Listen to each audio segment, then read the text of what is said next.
Swiss bank UBS की तरफ से क्रेडिट स्विस के अधिग्रहण के बाद दोनों बैंकों के भारतीय ऑपरेशन को लेकर कई अटकलें लगाई जा रही है। यूबीएस को भारत में क्रेडिट स्विस का ऑपरेशन चलाने के लिए भारतीय रिजर्व बैंक की अनुमति लेनी होगी। फिलहाल क्रेडिट स्विस और यूबीएस दोनों ही भारत में इन्वेस्टमेंट बैंकिंग और वेल्थ मैनेजमेंट का काम करते हैं। सर, ये मर्जर हो गया, क्या असर पड़ेगा भारत पर?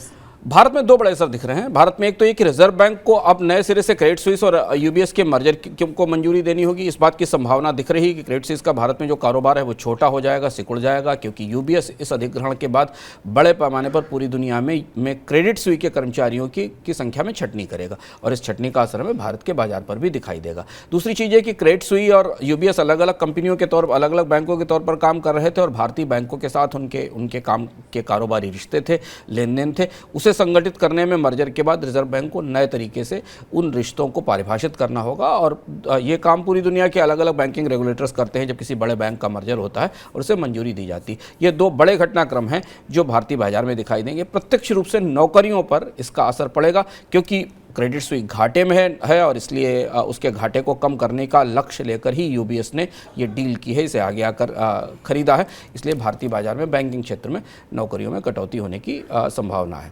सर, इस मर्जर के बाद यूरोप के जो बाजार हैं, जो बैंकिंग सेक्टर है, वहाँ किस तरीके की प्रतिक्रिया है? शुभम, बाजार अब धीमे धीमे झटके को पचाने की कोशिश कर रहा है और जैसे जैसे ये यूबीएस और क्रेडिट स्विस के मर्जर के बारे में विस्तृत जानकारियाँ बाहर आ रही हैं, कहीं घाव सहलाए जा रहे हैं, कहीं नुकसान समझने की कोशिश की जा रही है, कहीं जानने की कोशिश की जा रही है कि इस सौदे में फ़ायदा किसे हुआ और नुकसान किसे हुआ। और वो जो लिस्ट अंदर से निकल कर आ रही है वो काफ़ी दिलचस्प और चौंकाने वाली है। जैसे कि अभी हिसाब लगाया जा रहा है कि इस पूरी डील में, जिसमें करीब 17 अरब डॉलर के 81 बॉन्ड्स ख़त्म हो गए, जिन्हें पूरी तरह ख़त्म कर दिया गया। यूरोप के बाज़ारों के लिए इसे डाइजेस्ट कर पाना, इसे बचा पाना बड़ा मुश्किल हो रहा है। बहुत बड़ी राशि है और यूरोप में कभी ये सोचा नहीं गया था, क्योंकि परपेचुअल इक्विटी के बॉन्ड्स में निवेश करना यूरोप के बड़े लॉन्ग टर्म निवेशकों की, हेज फंड्स की, सॉवरेन वेल्थ फंड्स की निवेश की पुराना तौर तरीका रहा है, उसी तरह से निवेश करते। उन्होंने कभी सोचा नहीं था कि यूरोप का पूरी दुनिया के बैंकिंग सिस्टम के महत्वपूर्ण बैंकों में से एक क्रेडिट स्विस,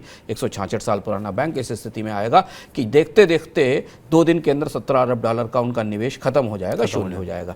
जो बड़े क्रेडिट स्विस के बड़े शेयर होल्डर्स हैं उन्हें ज़बरदस्त नुकसान हुआ है इस डील से।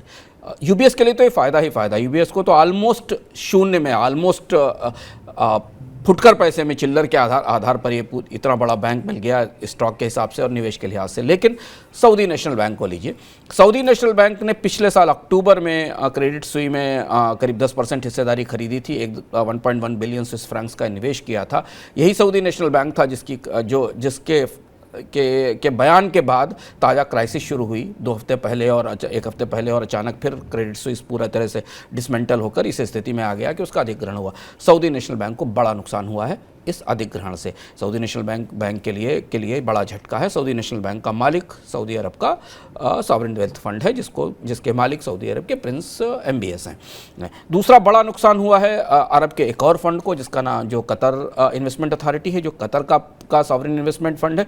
इसने भी तीसरा शायद सबसे बड़ा हिस्सेदार था क्रेडिट स्विस में, जहाँ तक आंकड़े बताते हैं। इसको भी इस बिक्री से, क्रेडिट स्विस की बिक्री में नुकसान हुआ है। इसके अलावा और भी कई बड़े निवेशक हैं और 81 बॉन्ड होल्डर, जिनके बारे में हमने आपको बताया है। अब वो निवेशक इस नुकसान को सहने की और समझने की कोशिश कर रहे हैं। बिल्कुल निश्चित सी बात है, इनको बड़ा नुकसान हुआ ही होगा जब 66 बिलियन डॉलर की बैलेंस शीट केवल 3 बिलियन डॉलर में बिक जाए, 17 बिलियन डॉलर के 81 बॉन्ड स्वाहा हो जाएं, तो नुकसान बड़ा है इस अधिग्रहण का।